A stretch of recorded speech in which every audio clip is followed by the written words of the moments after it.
नमस्कार,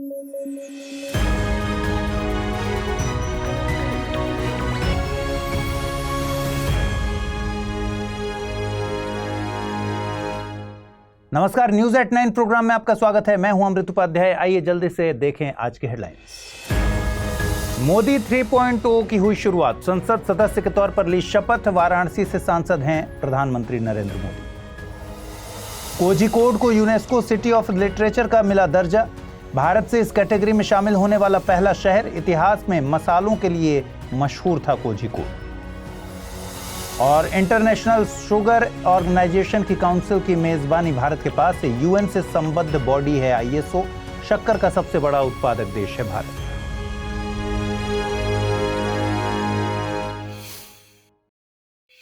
आइए खबरों की शुरुआत करें। आधुनिक भारत का इतिहास पढ़ते हुए आपने एक नाम जरूर सुना होगा, कालीकट बंदरगाह। जी हां, कालीकट बंदरगाह, जहां के राजा जमोरिन ने वास्को डिगामा का स्वागत किया था। आपको याद होगा कि वास्को डिगामा एक पुर्तगाली यात्री था। वर्तमान में कालीकट का अधिकारी नाम है कोझिकोड। इसी कोझिकोड शहर को भारत के पहले यूनेस्को सिटी ऑफ लिटरेचर का दर्जा दिया गया है। कोझिकोड को यूनेस्को क्रिएटिव सिटीज नेटवर्क में लिटरेचर कैटेगरी में अक्टूबर 2023 में ही दर्ज किया गया था। अब यह घोषणा आधिकारिक तौर पर हुई है। 2023 में यूनेस्को ने 55 शहरों को इस लिस्ट में जगह दी थी। इनमें भारत से संगीत के क्षेत्र में ग्वालियर और लिटरेचर सिटी के तौर पर कोझिकोड को जगह मिली। मैंने कोझिकोड को ज्यादा हाईलाइट इसलिए किया क्योंकि लिटरेचर की कैटेगरी में यह भारत से शामिल होने वाला पहला शहर है। इस लिस्ट में भारत के अन्य शहरों में से साल 2015 में क्राफ्ट्स एंड फोक आर्ट्स में जयपुर, संगीत की कैटेगरी में वाराणसी, वहीं 2017 में संगीत की कैटेगरी में चेन्नई, 2019 में फिल्म की कैटेगरी में मुंबई, गैस्ट्रोनॉमी की कैटेगरी में हैदराबाद को, वहीं साल 2021 में क्राफ्ट्स एंड फोक आर्ट्स में श्रीनगर को शामिल किया गया था। इस तरह भारत से कुल 8 शहर इस लिस्ट में शामिल हैं। स्वतंत्रता आंदोलन के समय भी कोझिकोड की भूमिका अहम थी। साथ ही ये शहर दशकों से बुक फेस्टिवल्स के लिए जाना जाता है। इस शहर में 500 से ज्यादा लाइब्रेरीज मौजूद हैं। अब हम एक बार समझते हैं कि यूनेस्को क्रिएटिव सिटी से मतलब क्या है। देखिए, जो शहर क्रिएटिविटी और सांस्कृतिक उद्योगों को विकास के केंद्र में रखते हैं, उन्हें यूनेस्को क्रिएटिव सिटी मानता है। यूसीसीएन यानी यूनेस्को क्रिएटिव सिटीज नेटवर्क को साल 2004 में क्रिएट किया गया था। इसका मकसद है यूनेस्को द्वारा क्रिएटिव सिटीज के तौर पर मान्यता प्राप्त शहरों को एक साथ लाना, जिससे इनके बीच सहयोग को बढ़ावा दिया जा सके। इस नेटवर्क में दुनिया भर से तकरीबन 350 शहर शामिल हैं। बांग्लादेश की प्रधानमंत्री शेख हसीना भारत की यात्रा पर थीं और इस मौके पर भारतीय प्रधानमंत्री नरेंद्र मोदी के साथ मुलाकात में उन्होंने कई समझौतों पर हस्ताक्षर किए। बांग्लादेश ने भारत को मुख्य पार्टनर, क्षेत्रीय सहयोगी और विश्वासी मित्र बताया। बांग्लादेशी प्रधानमंत्री शेख हसीना की ये यात्रा कई मायनों में अहम है। दरअसल भारत में हाल ही में 18वीं लोकसभा के चुनाव हुए हैं। नवगठित सरकार के सत्ता में आने के बाद किसी फॉरेन लीडर की ये पहली द्विपक्षीय यात्रा है। इस दौरान दोनों देशों के बीच railway connectivity, digital domain, blue economy और ग्रीन पार्टनरशिप जैसे समझौते हुए हैं। भारत की तरफ से इस मौके पर बांग्लादेश के लोगों के लिए ई मेडिकल वीजा फैसिलिटी की शुरुआत करने की घोषणा की गई। इससे बांग्लादेश से भारत आने वाले लोगों को मदद हासिल होगी। साथ ही भारत ने बांग्लादेश के रंगपुर में नया असिस्टेंट हाई कमीशन खोलने की बात कही। दोनों देशों के बीच सेपा यानी कॉम्प्रिहेंसिव इकोनॉमिक पार्टनरशिप एग्रीमेंट को लेकर वार्ता शुरू हो गई है। भारत ने बांग्लादेश के इंडो पैसिफिक ओशियंस इनिशिएटिव में शामिल होने के निर्णय का स्वागत किया है। दोनों देशों के बीच गंगा रिवर ट्रीटी को रिन्यू करने के लिए भी तकनीकी स्तर की वार्ता पर सहमति बनी है। इस मौके पर त्रिपुरा के मुख्यमंत्री माणिक साहा ने बांग्लादेश की पीएम को 500 केजी पाइनएप्पल भेजे हैं। इसे फ्रूट डिप्लोमेसी का नाम दिया जा रहा है। क्वीन पाइनएप्पल को बीते साल ही जीआई टैग दिया गया था, यह भी याद रखिए। त्रिपुरा के ये क्वीन पाइनएप्पल अपने बेहतरीन स्वाद और हाई न्यूट्रिशनल वैल्यू के लिए जाने जाते हैं। 2018 में ही क्वीन पाइनएप्पल को त्रिपुरा का राजकीय फल घोषित किया गया था। बांग्लादेश दक्षिण एशिया में बसा भारत का अहम पड़ोसी देश है। आपको पता है, यह देश पूर्व, पश्चिम और उत्तर में भारत से सीमा साझा करता है। वहीं दक्षिण पूर्व में एक छोटी सी सीमा म्यांमार से भी साझा करता है। दक्षिण में बांग्लादेश की सीमा बंगाल की खाड़ी से लगती है। कर्क रेखा बांग्लादेश से होकर गुजरती है। हिंदी माध्यम से यूपीएससी की तैयारी करते हैं आप, तो स्टडी IQ IAS हिंदी के प्रीलिम्स टू इंटरव्यू बैच यानी P2I बैच के बारे में तो जानते होंगे। अगर नहीं जानते तो मैं बताता हूँ। देखिए, P2I बैच में मिलता है 1000 घंटों से ज़्यादा की लाइव क्लासेस, पीटी और मेंस के लिए test series, crash course, daily current affairs और सीसेट क्लासेस, हर विद्यार्थी के लिए personal mentor, daily answer writing, PT pass करने पर निःशुल्क आवासीय कार्यक्रम ज्वाइन करने जैसे बहुत सारे फीचर्स। तो अमृत लाइव कोड यूज कीजिए। 26 जून से शुरू हो रहे बैच में लीजिए एडमिशन। और कोई कंफ्यूजन हो तो amrit@studiiq.com पर मेल कर दीजिए। 25 से 27 जून के बीच भारत में शुगर इंडस्ट्री का एक बड़ा इवेंट होने जा रहा है। दरअसल भारत के नई दिल्ली में 64वीं ISO काउंसिल मीटिंग का आयोजन किया जा रहा है। 2024 के लिए ISO काउंसिल की अध्यक्षता भारत को सौंपी गई है। भारत ISO का सदस्य है। यहां पर एक डेटा नोट कर लीजिए, भारत शक्कर का सबसे बड़ा उत्पादक और निर्यातक देश है। यहाँ ISO से क्या मतलब है? ISO से मतलब है international sugar organisation. ISO UN से संबद्ध बॉडी है। इसका मुख्यालय है लंदन में। इसमें तकरीबन 85 देश सदस्य के तौर पर शामिल हैं, जो कि वैश्विक स्तर पर 90% शक्कर के उत्पादन में हिस्सेदारी रखते हैं। इस संस्था के मैंडेट में शक्कर का उत्पादन करने वाले, उपभोक्ता और व्यापार करने वाले देशों को एक मंच पर लाना है। इससे शुगर इंडस्ट्री से जुड़ी चुनौतियों पर काम किया जा सकेगा। ISO बायोफ्यूल्स के लिए भी काम कर रहा है, क्योंकि एथेनॉल के उत्पादन में गन्ना दुनिया में दूसरा सबसे बड़ा फीड स्टॉक है। अब फीड स्टॉक जैसा भारी भरकम शब्द सुनकर आपको परेशान नहीं होना है। फीड स्टॉक से मतलब है रॉ मटेरियल। तो गन्ना एथेनॉल के लिए रॉ मटेरियल का काम करता है।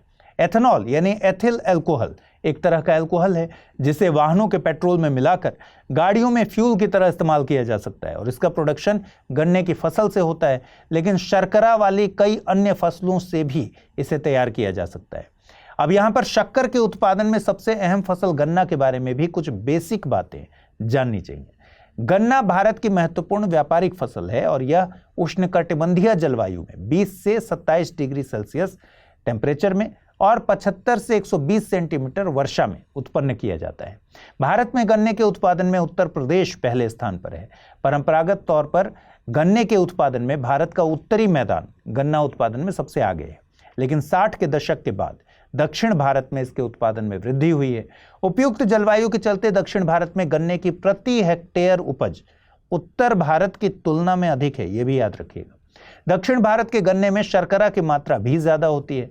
उत्तर भारत में शुष्क ऋतु के लंबे होने के कारण गन्ने का रस जल्दी सूखने लगता है।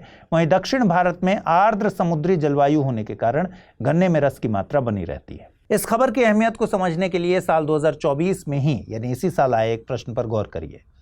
प्रश्न पूछा गया था, निम्नलिखित कथनों पर विचार करें। भारत अंतर्राष्ट्रीय अनाज परिषद का सदस्य है। चावल और गेहूं के निर्यात या आयात के लिए किसी देश को अंतर्राष्ट्रीय अनाज परिषद का सदस्य होना आवश्यक है। और सही कथन चुनना था केवल एक, केवल दो, एक और दो दोनों, न तो एक और न ही दो। और सही जवाब है इसका विकल्प ए। 18वीं लोकसभा का पहला सत्र आज से शुरू हो गया है। प्रधानमंत्री नरेंद्र मोदी ने लगातार तीसरी बार संसद सदस्य के तौर पर शपथ ली। वे उत्तर प्रदेश के वाराणसी से लगातार तीसरी बार सांसद चुने गए। संसद सदस्य की शपथ के बारे में संविधान के अनुच्छेद 99 में प्रावधान है। 99 के मुताबिक, आर्टिकल 99 के मुताबिक संसद के प्रत्येक सदन का प्रत्येक सदस्य अपना स्थान ग्रहण करने से पहले राष्ट्रपति या उसके द्वारा इस निमित्त नियुक्त व्यक्ति के समक्ष तीसरी अनुसूची के इस प्रयोजन के लिए दिए गए प्रारूप के अनुसार शपथ लेगा या प्रतिज्ञान करेगा और उस पर अपने हस्ताक्षर करेगा। इस आर्टिकल के मुताबिक संसद के दोनों सदनों के सांसदों को अपना पद ग्रहण करने से पहले राष्ट्रपति या उनके द्वारा नियुक्त किए गए किसी व्यक्ति के सामने शपथ लेनी होती है। इस शपथ का फॉर्मेट संविधान की तीसरी अनुसूची में दिया गया है। अगर कोई व्यक्ति बिना शपथ लिए सदन में सांसद के तौर पर बैठता है तो उसके लिए 500 रुपए के फाइन का प्रावधान है। इस फाइन का जिक्र कहां है? इस फाइन का जिक्र भी संविधान में है, संविधान के आर्टिकल 104 में, अनुच्छेद 104 में। नई लोकसभा की कार्यवाही शुरू होने से पहले राष्ट्रपति द्रौपदी मुर्मू ने सांसद भर्तृहरि महताब को लोकसभा के प्रोटेम स्पीकर के रूप में शपथ दिलाई। प्रोटेम स्पीकर के बारे में मैंने न्यूज एट 9 में डिटेल में डिस्कस किया था, आप जाकर वहां देख सकते हैं। जिन्होंने बाद में प्रधानमंत्री मोदी यानी कि प्रोटेम स्पीकर ने बाद में प्रधानमंत्री मोदी और उनके मंत्रिमंडल के सदस्यों समेत कई सांसदों को शपथ दिलाने का काम किया। 18वीं लोकसभा का पहला सत्र 3 जुलाई तक चलेगा। आपको बता दें, विपक्ष द्वारा प्रोटेम स्पीकर की नियुक्ति का बहुत विरोध हुआ है। बहुत विरोध दर्ज कराया जा रहा है। कांग्रेस का कहना है कि वरिष्ठता के आधार पर इस पद के लिए उसके सांसद के सुरेश प्रबल दावेदार हैं। हालांकि सरकार का पक्ष है कि वर्तमान लोकसभा में बिना हारे लगातार सबसे लंबे समय तक सांसद रहने के मामले में भर्तृहरि मेहताब सबसे वरिष्ठ हैं। आइए देखें आज का term of the day. Term of the day है बैक्टीरियोफेज। इसके नाम में जरूर बैक्टीरिया है, लेकिन ये है एक वायरस, तो ध्यान रखिए ये एक ऐसा वायरस है जो बैक्टीरिया को संक्रमित करता है। इसका जीनोम डीएनए या आरएनए में से किसी एक से बना होता है। बैक्टीरियोफेज को शॉर्ट में केवल फेज भी कहते हैं। इसकी खासियत यह है कि ये केवल बैक्टीरियल सेल में ही रेप्लिकेट करते हैं और केवल बैक्टीरियल सेल को ही संक्रमित कर सकते हैं। मैंने न्यूज़ में कई बार AMR यानी एंटी माइक्रोबियल रेजिस्टेंस की बात की है। AMR की चुनौती से निपटने के लिए फेज थेरेपी में कई संभावनाएं देखी जा रही हैं। आइए अब देखें रैपिड न्यूज़ में क्या है खास। श्रीलंका के राष्ट्रपति विक्रम सिंघे और भारतीय विदेश मंत्री जयशंकर ने श्रीलंका में मैरीटाइम रेस्क्यू कोऑर्डिनेशन सेंटर यानी MRCC का डिजिटल माध्यम से अनावरण किया और औपचारिक तौर पर केंद्र की शुरुआत की। यह कदम भारत और श्रीलंका के संबंधों को मजबूती प्रदान करेगा और यह दोनों पक्षों के बीच गहरे समुद्री सुरक्षा सहयोग को भी दर्शाता है। यह परियोजना भारत से प्राप्त $6 मिलियन के अनुदान द्वारा वित्त पोषित होगी। MRCC का मकसद क्षेत्र में समुद्री सुरक्षा को बढ़ाना है, जिसमें कोलंबो में नौसेना मुख्यालय में एक केंद्रीय सुविधा, हम्बनटोटा में एक उपकेंद्र और अन्य स्थानों पर मानव रहित प्रतिष्ठान शामिल हैं। UAE यानी संयुक्त अरब अमीरात के पास मोतियों के लिए प्रसिद्ध एक खोया हुआ शहर खोजा गया है। यह UAE के तट से दूर सीनिया आइलैंड पर खोजा गया और यहाँ प्राचीन आवासीय भवनों का एक संग्रह खोजा गया है। यह ऐतिहासिक शहर तुआम का हिस्सा हुआ करता था। माना जाता है कि तुआम का इतिहास लगभग 4वीं शताब्दी के करीब का था, जो 6वीं शताब्दी में अपने चरम पर पहुंच गया। इसके अलावा प्राचीन ग्रंथों में इन शहरों का जिक्र अक्सर इसके मोतियों के लिए किया जाता है। विद्वानों का मानना है कि तुआम अपने मोती और मछली पकड़ने के उद्योग के लिए प्रसिद्ध तटीय क्षेत्र की राजधानी थी। पाकिस्तान में कांगो वायरस के मामले बढ़ रहे हैं। हाल ही में क्वेटा में एक नया मामला सामने आया है। इस साल पाकिस्तान में कांगो वायरस का यह 13वां मामला है, जिसमें एक मरीज की मौत भी हो गई है। टिक के काटने या संक्रमित जानवरों के संपर्क में आने से फैलने वाला यह वायरस गंभीर चिंता का विषय बना है। कांगो वायरस की बात करें तो इसे Crimean Congo haemorrhagic fever CCHF कहा जाता है। यह एक वायरल बीमारी है जो आमतौर पर टिक्स द्वारा फैलता है। कई मामलों में यह संक्रमित एनिमल टिश्यूज के संपर्क में आने से भी फैल सकता है। इसका CCHF नाम 1944 में क्रीमिया प्रायद्वीप और 1956 में कांगो बेसिन में इसकी खोज के बाद रखा गया। यह पूरे अफ्रीका, बाल्कन, मिडिल ईस्ट और एशिया में एंडेमिक यानी स्थानिक है। यह सार्वजनिक स्वास्थ्य सेवाओं के लिए खतरा पैदा करता है और इसमें मृत्यु दर 10 से 40% तक है। वर्ल्ड बैंक ने global gas flaring tracker report जारी की। रिपोर्ट के अनुसार 2023 में दुनिया भर में गैस फ्लेयरिंग की मात्रा में 9 बिलियन क्यूबिक मीटर की वृद्धि हुई, जो 2022 की तुलना में 7% अधिक थी। इसके अलावा गैस फ्लेयरिंग के कारण लगभग 381 मिलियन टन कार्बन डाइऑक्साइड का उत्सर्जन हुआ। इसमें मीथेन का उत्सर्जन सबसे ज्यादा मात्रा में हुआ। गैस फ्लेयरिंग की बात करें तो गैस की फ्लेयरिंग तेल निकालने से जुड़ी प्राकृतिक गैस को जलाने की प्रक्रिया से संबंधित है। यह तेल उत्पादन से आने वाली संबंधित गैस की एक सुरक्षित लेकिन प्रदूषणकारी प्रक्रिया है। फ्रांस में वर्ल्ड मेडिकल एंड हेल्थ खेलों में भारत ने रिकॉर्ड 32 मेडल जीते। 43वें विश्व चिकित्सा एवं स्वास्थ्य खेलों में ये मेडल भारतीय आर्म्ड फोर्सेज मेडिकल सर्विस के 4 अधिकारियों ने जीते हैं। इन 32 मेडल्स में 19 गोल्ड, 9 सिल्वर और 4 ब्रॉन्ज हैं। विश्व चिकित्सा एवं स्वास्थ्य खेलों की स्थापना 1978 में हुई थी। इन खेलों को हेल्थ प्रोफेशनल्स के लिए ओलंपिक खेल की तरह माना जाता है। हर साल 50 से अधिक देशों के 2500 से अधिक प्रतिभागी इनमें हिस्सा लेते हैं। आइए अब जल्दी से देखें बुलेटिन पर आधारित क्या प्रश्न बन सकते हैं। पहला सवाल है, GI टैग प्राप्त क्वीन पाइन एप्पल का संबंध किस राज्य से है? नागालैंड, मणिपुर, त्रिपुरा या फिर अरुणाचल प्रदेश। अगला प्रश्न है, संसद सदस्य के शपथ का प्रारूप संविधान की किस अनुसूची में दिया गया है? अनुसूची 2, 3, 4 या फिर 5। आइए देखें पिछले बुलेटिन में आपसे क्या सवाल मैंने पूछे थे और सही जवाब क्या है। 38वीं समानांतर रेखा किन 2 देशों के बीच सीमा रेखा बनाती है? भारत, पाकिस्तान, USA, कनाडा, उत्तर कोरिया, दक्षिण कोरिया या फिर अफगानिस्तान, पाकिस्तान। सही जवाब है विकल्प C यानी नॉर्थ कोरिया, साउथ कोरिया। अगला प्रश्न था, 2028 में ओलंपिक का आयोजन कहां किया जाएगा? ब्रिस्बेन, लॉस एंजल्स, पेरिस या फिर भारत। सही जवाब है विकल्प B।